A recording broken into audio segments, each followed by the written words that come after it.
আশেপাশে তো কেউ নাই, কেউ দেখার আগে তাড়াতাড়ি করে মাংসের পিসটা ভাতের ভিতরে ঢুকাই দেয়। কেউ দেখে নাই, তাড়াতাড়ি করে মাংসের পিসটা ভাতের ভিতরে ঢেকে দেয়। কাস্টমার মাংস দেখে খুশি হয়ে আমার বেশি বেশি টিপস দিবে।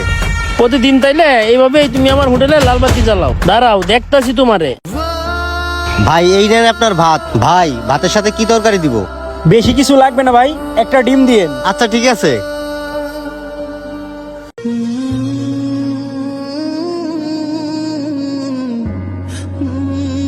এই যে নেন ভাই আপনার ডিম। আচ্ছা ভাই, ধন্যবাদ। ভাই আরো কিছু লাগলে আমারে বললেন। ঠিক আছে ভাই। কিরে, ভাতের ভিতরে এত বড় মুরগির গোস্ত? আশেপাশে তো কেউ নাই, দেখার আগে তাড়াতাড়ি খাইয়া নেই। কেউ দেখে ফেললে আমার সমস্যা হবে, ফ্রিতে আবার মাংস খাইতেছি। ও আচ্ছা, খেলা তাইলে শুরু হয়ে গেছে। দাঁড়াও তোমারে দেখাইতাছি মজা। মুরগির গোস্তটা তাড়াতাড়ি খেয়ে শেষ করি, তারপরে ডিম দিয়ে খাবো।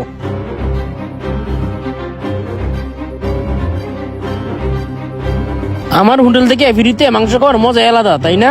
ওয়েটারের বাচ্চা ওয়েটার প্রতিদিনই আমার ব্যবসায়ী ভাবে লালবাতি জ্বালাই দিতেছে। এই হোটেলের তরকারি আর ভাত সেই মজা। ফ্রিতে গোস্ত খাওয়ার মজাই আলাদা।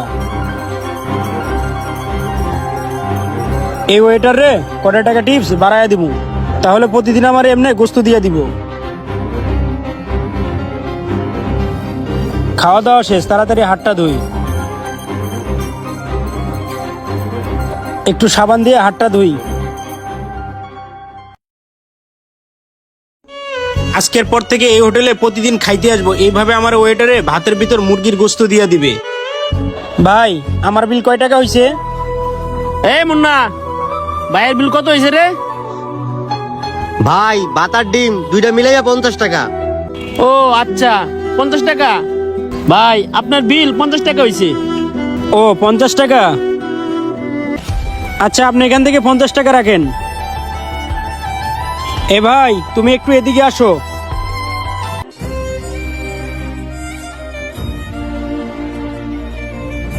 ভাই কি হয়েছে বলেন। এ লোন আপনার 50 টাকা। ভাই এই নেন, এখানে 50 টাকা আছে আপনার টিপস। এ মুন্না এদিকে আই। জি মহাজন সাহেব বলেন। কি ব্যাপার? খাবারের বিল হলো 50 টাকা, তোরে 50 টাকা টিপস দিয়ে গেল, ব্যাপারটা কি? ভাই সেটা কি আমি জানি? তার ইচ্ছা হয়েছে, সে আমারে দিছে। এইটা আবার কোন ধরনের ইচ্ছা? খাবারের বিল 50 টাকা, তোর টিপস দিয়ে 50 টাকা। সত্যি করে বল, কাহিনীটা কি? ও মহাজন, এই লোক তো আমার পরিচিত। আমি আগে যে দোকানে কাজ করতাম এই লোকটা রেগুলার যাইতো, আর সে আমারে প্রতিদিন 50 টাকা করে টিপস দিত। এই তোর নাটক বন্ধ কর, তোর নাটক অনেক দেখছি। সত্যি করে বল, ঘটনাটা কি হয়েছে? কি ব্যাপার মহাজন সাহেব, সবকিছু জানিয়ে ফেললো নাকি? ভাই আমি নাটক করবো কেন? আমি তো সত্যি কথাই বলতাছি। তুই সত্যি কথা কইতেছস না? তাহলে শুন। ভাই আমার এত জরুরি ডাকলেন কেন? ও আচ্ছা, তুই আইসস, দাঁড়া। শুন, আমার হোটেলে নতুন একটা কর্মচারী নিছি। আগে আমার হোটেলে অনেক বেচে কেনা হইতো, এখনো হইতাছে। এত বেচে কেনা ওর পরেও লাভ কম হইতাছে। আমি এই জিনিসটা কিছুতেই বুঝতে পারতাছি না। কি কইতেছেন ভাই, হঠাৎ করে এরকম হবে কেন? আরে ভাই, এটা তো আমিও বুঝতে পারতাছি না। আমার মনে হইতেছে কি নতুন কর্মচারীটা কিছু একটা করতেছে। শোন, তোর একটা কাজ করে দিতে হইব। তুই আমার হোটেলে যাবি, নর্মাল কাস্টমারের মতন খাবি, তারপর দেখবি তোর সাথে কি করে। ও আচ্ছা, সমস্যা নাই ভাই, আমি এই ব্যাপার দেখবো। তাহলে আসি।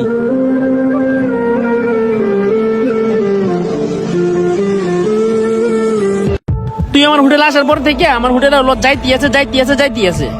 আগে যে লোকটা খাবার খাইয়া 500 টাকা বিল হইতো, রীতিমতো সর্বোচ্চ 200 টাকা বিল হয়।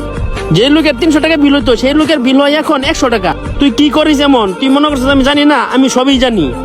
বেশি বেশি টিপস পাওয়ার আশায় ভাতের নিচে লুকায় লুকায় মানুষেরা মাংস দেশ। ব্যবসায় লস হয় আমার, আর এটা তো তুই কিছুই জানোস না। তোর কারণে যে আমার ব্যবসার কত বড় ক্ষতি হইতেছে, এটা কি তুই একবার চিন্তা করে দেখছিস? আসলে চিন্তা করে দেখবে কি, ব্যবসাটা তো আর তোর না। ব্যবসাটা যদি তোর হইতো তাহলে ঠিকই বুঝতি। আমি যদি ঠিকঠাক মতন তোর খবর না নিতাম, তাহলে তুই প্রতিনিয়ত এগুলি কাজ করতি, আর আমার ব্যবসা তো লালবাতি জ্বলে যেত। 2 দিন পরে তো আমার হোটেলটা বন্ধ করে চলে যেতে হইতো। তোদের মতন কর্মচারী নিয়ে ব্যবসা করা কারোর পক্ষে সম্ভব না। আচ্ছা তুই একটা জিনিস চিন্তা করে দেখ, আমার হোটেলটা যদি বন্ধ হয়ে যায় তাহলে কি তোর ইনকাম থাকবে? তোরও তো ইনকামটা বন্ধ হয়ে যাবে। আর তুই যা বেশি বেশি টিপসের আশায় এইগুলি করতেছস, এইগুলি করা আসলে ঠিক না। তুই এখনই আমার হোটেল থেকে বের হয়ে যা। তোর মতো কর্মচারী আমার দরকার নাই, আর তোর এখন থেকে আমার হোটেলে রাখবো না। ভাই আমার ভুল হয়ে গেছে, আপনি আমার ক্ষমা করে দেন। ভাই আমার চাকরিটা যদি না থাকে আমার পরিবারটা না খাই থাকবে। এই কাজটা করার আগে একবারও ভাবছিলি না যে তোর পরিবারটা না খেয়ে থাকবে?